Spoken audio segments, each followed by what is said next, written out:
ব্যক্তি পুরুষের উপরে দায়িত্ব তার অধীনস্থ মেয়েদেরকে পর্দায় রাখা।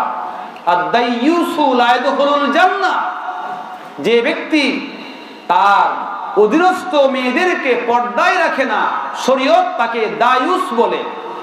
আর দায়ুস বেহেশতে প্রবেশ করবে না। আপনার নামাজ, আপনার হজ, আপনার যাকাত, রোজা, দ্বীনের খেদমত, মেহনত, এইগুলি আপনাকে জান্নাতে পৌঁছাতে পারবে না যদি অধীনস্থ মেয়েদেরকে পর্দার মধ্যে না রাখেন। আল্লাহ রাব্বুল আলামিন কোরআনে কারিমে বলেন, ইয়া বানি আদম ক্বাদ আনজালনা আলাইকুম লিবাসান ইউওয়ারি সাওআতিকুম ওয়া রিশা ওয়া লিবাসুত তাকওয়া যালিকা খায়র যালিকা মিন আয়াতিল্লাহি লাআল্লাহুম ইয়াযাক্কারুন। ইয়া বানি আদম, হে আদম সন্তান, ক্বাদ আনজালনা আলাইকুম লিবাসান, আমি আল্লাহ পাক তোমাদের উপরে পোশাক অবতীর্ণ করেছি, তোমাদের জন্য পোশাক নাজিল করেছি, পোশাক দিয়েছি। ইওয়ারি সাওআতিকুম ওয়া রিশা, যাতে করে তোমরা এই পোশাক দিয়ে তোমাদের শরীরের ওই সমস্ত গোপন অঙ্গগুলি ঢাকতে পারো, গোপন জায়গাগুলি ঢাকতে পারো যেগুলি খোলা রাখা ভদ্র মানুষেরা অপছন্দ করে। আর এর মধ্যে রয়েছে তোমাদের ভদ্রতা। বলেন, মানুষের শরীরে এমন কিছু গোপন জায়গা আছে কিনা যেই জায়গাগুলি ঢাকিয়া রাখা জরুরি, যেই জায়গাগুলি খোলা রাখা ভদ্র মানুষ অপছন্দ করে, আছে কিনা বলেন? লজ্জাস্থান, পুরুষের লজ্জাস্থান একটি, আমার মা বোনদের লজ্জাস্থান আল্লাহ পাক দিয়েছেন দুইটি। এই লজ্জা নিবারণ করার জন্য আল্লাহ পাক পোশাক দিয়েছেন। ভদ্র মানুষেরা পোশাকের দ্বারা তাদের লজ্জাগুলো ঢাকিয়া রাখে। তাফসিরে মারুফুল কোরআনে উল্লেখ করা হয়েছে যে একজন মানুষকে পশু থেকে আলাদা করে পোশাক। পশুরা পোশাক পরে না, গরু ছাগল পোশাক পরে না, পশুরা তাদের লজ্জা ঢাকার চিন্তা করে না। কিন্তু মানুষের মধ্যে মানুষ যারা, তারা নির্লজ্জ হয়ে, বেপরদা হয়ে, বেহায়া হয়ে বাড়ির বাহিরে যাবেন, কল্পনাও করা যায় না।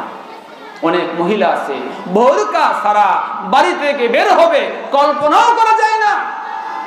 আবার অনেক মেয়ে এমনও আছে লেখাপড়া করার কারণে, শিক্ষিত হওয়ার কারণে, আসলে শিক্ষা নয় কুশিক্ষা অর্জন করার কারণে বোরকা পরতেই চায় না। আমার ভাইরা, পোশাক সবাই পরে, নারীও পরে, পুরুষও পরে। অনেকে শালীন পোশাক পরে, অনেকে অশালীন পোশাক পরে, দামি দামি কাপড় দিয়ে জামা বানায়, এরপরেও দেখতে তাদেরকে উলঙ্গের মতো মনে হয়। ঠিক না?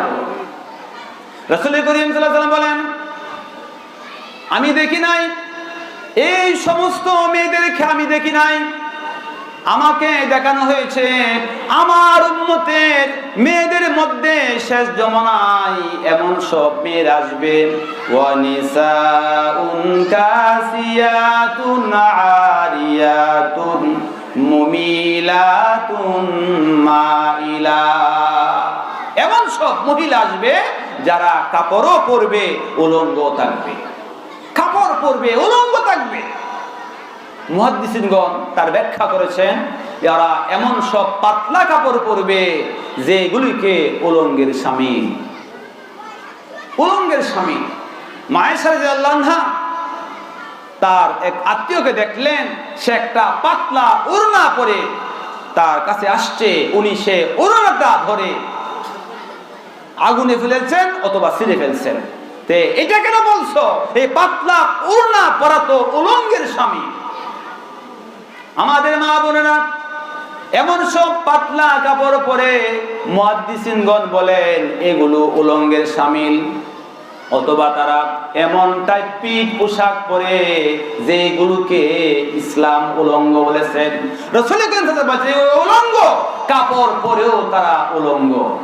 বলেন আমাদের সমাজের মধ্যে এমন মেয়ে আছে কিনা বলেন, যে কাপড়ও পরে এমন টাইট পরে মনে হয় উলঙ্গ, অথবা এমন পাতলা কাপড় পরে মনে হয় উলঙ্গ।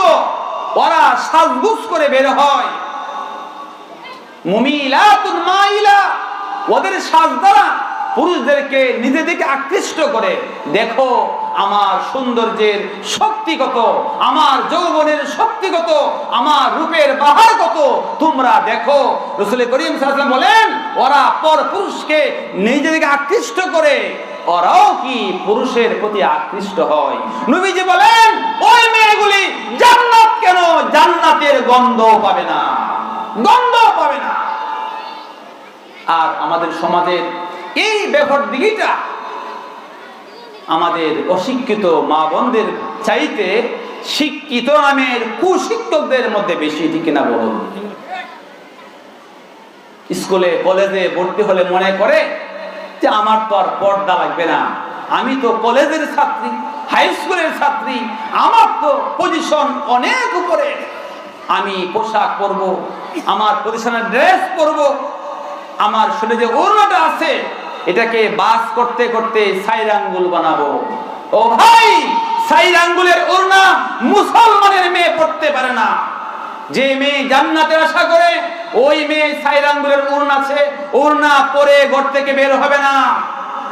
ড্রেস থাকলে টাকার পরেও আমরা দেখি অনেক মেয়েরা বোরকা পরে, অনেক মেয়েরা বড় ওড়না পরে, শালীন পরে, নিজের লজ্জা নিবারণ করে আব্রু ডেকে বের হয়। দেখলেই মনে হয় নিশ্চয়ই ওটা কোনো ভদ্র মায়ের সন্তান। আর যে মেয়েটা নিজের সৌন্দর্যের প্রতি খেয়াল নাই, কোন দিকে কি বের হয়ে আছে, কে আমাকে দেখতেছে, ওই দিকে খেয়াল নাই, বুঝতে হবে ওটা বেপরদা নারীর সন্তান, ওর নিশ্চয়ই তার মা আদব ওয়ালা নয়। মা যদি আদব ওয়ালা হইতো তাহলে তার মেয়েকে আদব শিক্ষা দিত, ভদ্রতা শিক্ষা দিত। তাই ছেলে বিয়ে করাবেন, আগে দেখেন যে মেয়েটাকে ঘরে আনতেছেন তার মাটা ভদ্র কিনা, লজ্জাশীল কিনা। একজন লজ্জাশীল নারী ঘরের জন্য সবচেয়ে বড় সম্পদ, বরকতের কণি।